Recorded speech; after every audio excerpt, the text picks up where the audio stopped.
Assalamualaikum warahmatullahi wabarakatuh.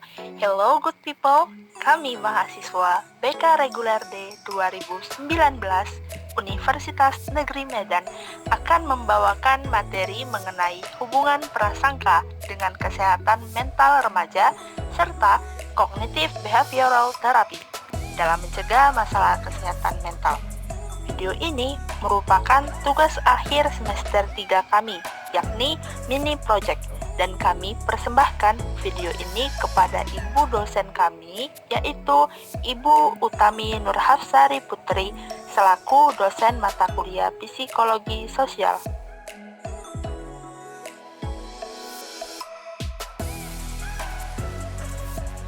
Kami dari kelompok 4 terdiri dari 6 orang, yakni Alia Febrianti, Anissa Permata Wulandari, Cindy Dameria Silitonga, Nur Izaharni, Rizky Aulia, serta Sabrina Anggilia Resti.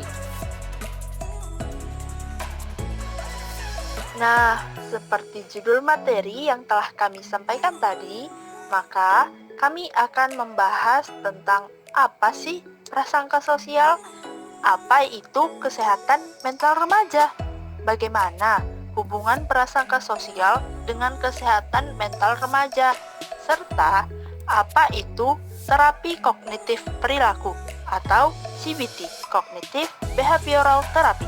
Penasaran kan? Yuk kita bahas, check it out. Prasangka sosial menurut Baron and Byrne dalam Rahman tahun 2014, prasangka adalah salah satu bentuk sikap yang umumnya bersifat negatif terhadap anggota dari suatu kelompok sosial. Prasangka merupakan salah satu fenomena yang hanya bisa ditemui dalam kehidupan sosial. Prasangka memiliki fungsi heuristik atau jalan pintas, yakni langsung menilai sesuatu tanpa memprosesnya secara terperinci dalam alam pikiran atau kognisi. Tujuannya adalah agar individu tidak terlalu lama membuang waktu dan energi untuk sesuatu yang sudah diketahui dampaknya. Seseorang yang seringkali berprasangka secara berlebihan, maka individu tersebut tidak lagi berpikir secara rasional, sehingga individu tersebut tidak mempertimbangkan kebenaran yang sesungguhnya, dan pada akhirnya membuat keputusan yang keliru. Objek prasangka dapat berupa individu maupun kelompok. Kesehatan mental remaja menurut Piper dan Uden tahun 2006, kesehatan mental adalah suatu keadaan di mana seseorang tidak mengalami perasaan bersalah terhadap dirinya sendiri, memiliki estimasi yang realistis terhadap dirinya sendiri, dapat menerima kekurangan dan kelemahannya, kemampuan menghadapi masalah-masalah dalam hidupnya, memiliki kepuasan dalam kehidupan sosialnya, serta memiliki kebahagiaan dalam hidupnya. Selanjutnya, hubungan prasangka sosial dan kesehatan mental remaja. Kesehatan mental dipengaruhi oleh peristiwa dalam kehidupan yang meninggalkan dampak yang besar pada kepribadian dan perilaku seorang remaja. Peristiwa-peristiwa tersebut dapat berupa kekerasan dalam rumah tangga, pelecehan anak, stres berat jangka panjang. Jika kesehatan mentalnya terganggu, maka timbul gangguan mental atau penyakit mental. Gangguan mental dapat mengubah cara seseorang dalam menangani stres, berhubungan dengan orang lain, membuat pilihan, dan memicu hasrat untuk menyakiti diri sendiri. Prasangka sosial merupakan sikap negatif. Sikap menentukan terjadinya perilaku melalui variabel perantara yang disebut niat untuk melaksanakan perilaku, menurut Hanurawan tahun 2010. Dari pernyataan itu terlihat bahwa sebagai sebuah sikap, prasangka sosial dapat menimbulkan perilaku diskriminasi, karena terdapat intensi atau niat melakukan diskriminasi.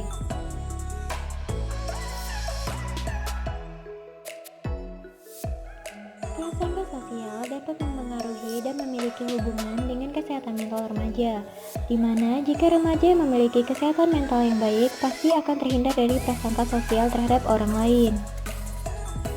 Namun sebaliknya, jika seseorang yang menjadi korban dari prasangka tersebut dapat juga menyebabkan gangguan kesehatan mental korbannya, di mana remaja yang menjadi korban dari prasangka tersebut dapat menyebabkan rendahnya harga diri. depresi, serta penurunan perawatan kesehatan, perumahan, pendidikan, dan pekerjaan yang memadai.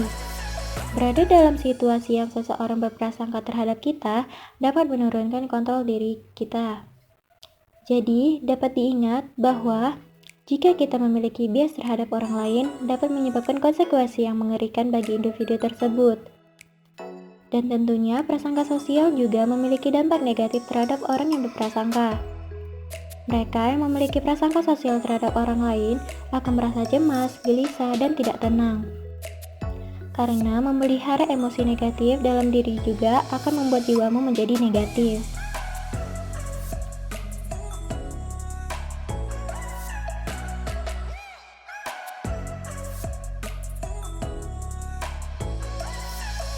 Baiklah, selanjutnya mengenai CBT.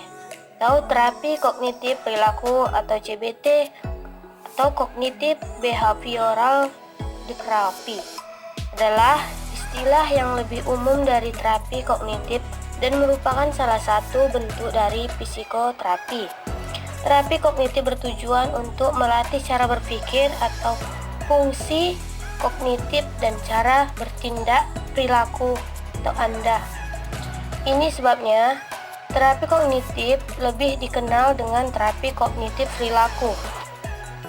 Terapi kognitif perilaku digunakan untuk membantu penderita gangguan kesehatan mental mengubah sudut pandang akan permasalahan atau situasi menentang dalam hidupnya, sekaligus cara ia bereaksi terhadap permasalahan tersebut.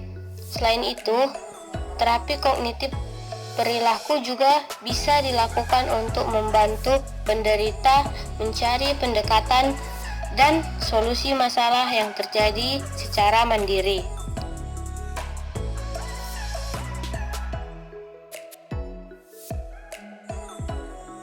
Selain gangguan kecemasan dan depresi, terapi kognitif perilaku juga terbukti efektif dalam menangani gangguan kesehatan mental lainnya seperti fobia, gangguan pola makan, gangguan tidur, penyalahgunaan alkohol, gangguan panik, gangguan seksual, gangguan bipolar, skizofrenia, obsesif compulsive disorder atau OCD. Selanjutnya, post-traumatic stress disorder atau PTSD. Selain gangguan kesehatan mental, penyakit fisik yang terkait dengan tingkat stres atau kondisi psikologisnya seperti irritable bowel syndrome atau IBS juga bisa menggunakan terapi kognitif perilaku sebagai salah satu metode pengobatannya. Teori kognitif behavioral pada dasarnya meyakini bahwa pola pemikiran manusia terbentuk melalui proses rangkaian stimulus kognisi respon atau SKR yang saling berkait dan membentuk semacam jaringan SKR dalam otak manusia, di mana proses kognitif akan menjadi faktor penentu dalam menjelaskan bagaimana manusia berpikir, merasa, dan bertindak, bagaimana seseorang menilai situasi, dan bagaimana cara mereka menginterpretasikan suatu kejadian akan sangat berpengaruh terhadap kondisi reaksi emosional yang kemudian akan mempengaruhi tindakan yang dilakukan. Walaupun pada umumnya masalah gangguan mental psikologis berakar pada masa anak-anak, namun gangguan tersebut diperkuat dengan cara pengulangan pada masa selepas masa kanak-kanak. Dialog internal di dalam diri individu memegang peran penting dalam tingkah laku yang ditampilkan. Mereka memfokuskan diri dalam memeriksa atau menyimpulkan asumsi dan membentuk konsep yang salah atau negatif. Selanjutnya, konsep yang negatif tersebut akan mempengaruhi kualitas perasaan yang ditampilkan untuk menjadi negatif pula. Cognitive Behavioral Therapy atau CBT merupakan salah satu pendekatan psikoterapi yang paling banyak diterapkan dan telah terbukti efektif dalam mengatasi berbagai gangguan, termasuk kecemasan. Asumsi yang mendasari Cognitive Behavioral Therapy terutama untuk kasus kecemasan, yaitu bahwa gangguan emosional berasal dari distorsi atau penyimpangan dalam berpikir. Perbaikan dalam keadaan emosi hanya dapat berlangsung lama atau dicapai perubahan pola-pola berpikir selama proses terapi. Demikian pula pada pasien pola berpikir yang maladaptif atau disfungsi kognitif dan gangguan perilaku. Dengan memahami dan merubah pola tersebut, pasien diharapkan mampu melakukan perubahan cara berpikirnya dan mampu mengendalikan gejala-gejala dari gangguan yang dialami. Konsep CBT. Konsep dari terapi kognitif perilaku adalah bahwa pikiran, perasaan, sensasi fisik, dan tindakan Anda saling berkaitan dan memengaruhi satu dengan lainnya. Pikiran dan perasaan negatif dapat membuat Anda terjebak dalam lingkaran setan, permasalahan yang terasa semakin berat. Hal ini kemudian dapat mengubah cara Anda berpikir, berperilaku, dan bahkan menyebabkan keluhan fisik.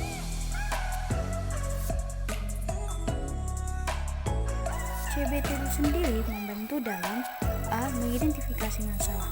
Langkah pertama yang paling penting dalam terapi perilaku kognitif adalah menyadari dan menerima bahwa Anda memiliki masalah. Terapis dalam membantu Anda untuk mengidentifikasi masalah sekaligus akar permasalahan tersebut. Masalah dalam kehidupan seseorang bisa disebabkan oleh masalah lain yang bahkan tidak disadari oleh dirinya sendiri. Terapis juga akan membantu Anda mencari penyebab paling dasar dari perasaan negatif atau pola destruktif yang terjadi. Yang B. Fokus pada perencanaan solusi.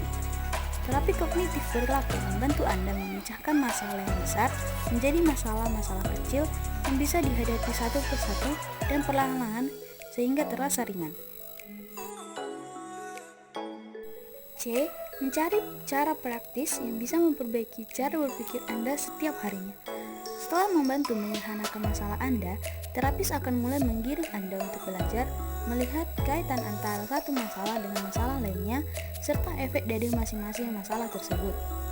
Hal ini dilakukan dengan tujuan untuk mengubah cara Anda memandang dan menanggapi sebuah masalah. Meski sederhana, ini sangat bisa berpengaruh terhadap kemampuan Anda dalam menyelesaikan masalah dan membuat Anda memiliki sifat yang lebih positif. Selain itu, Anda juga akan dibantu untuk fokus pada masalah yang ada sekarang, bukan yang ada di masa lalu ataupun yang mungkin ada di masa depan. D.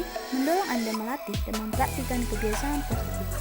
Jika Anda sudah mampu menyadari, menerima, menyederhanakan, dan memahami masalah Anda secara menyeluruh, tahap selanjutnya adalah menghilangkan cara lama Anda yang destruktif dalam merespon masalah tersebut. Terapis akan membantu Anda mempelajari dan mempraktikkan langkah dalam merespon suatu masalah dengan positif dan tidak membebani diri Anda. Setelah beberapa sesi, terapis akan membahas kembali langkah-langkah yang telah dilakukan dalam terapi kognitif perilaku. Tujuannya adalah untuk melihat apakah metode yang telah dijalankan bisa memberikan manfaat bagi Anda. Untuk penggunaan CBT itu sendiri sekarang sudah bisa dilakukan secara online loh. Dapat dilakukan dengan menggunakan link berikut ini. Dan yang terakhir adalah kesimpulan. Prasangka sosial dapat mempengaruhi dan memiliki hubungan dengan kesehatan mental remaja, di mana jika remaja yang memiliki kesehatan mental yang baik, pasti akan terhindar dari prasangka sosial terhadap orang lain. Namun sebaliknya, jika seseorang yang menjadi korban dari prasangka tersebut dapat juga menyebabkan gangguan kesehatan mental korbannya, di mana remaja yang menjadi korban dari prasangka tersebut dapat menyebabkan rendahnya harga diri, depresi, serta penurunan kesehatan perumahan, pendidikan, dan pekerjaan yang memadai. Berada dalam situasi yang seseorang berprasangka terhadap kita dapat menurunkan kontrol diri kita. Jadi, dapat diingat bahwa jika kita memiliki bias terhadap orang lain, dapat menyebabkan konsekuensi yang mengerikan bagi individu tersebut. Terapi kognitif perilaku atau CBT atau Cognitive Behavioral Therapy adalah istilah yang lebih umum dari terapi kognitif dan merupakan salah satu bentuk dari psikoterapi. Terapi kognitif bertujuan untuk melatih cara berpikir atau fungsi kognitif dan cara bertindak atau perilaku Anda. Ini sebabnya terapi kognitif lebih dikenal dengan terapi kognitif perilaku.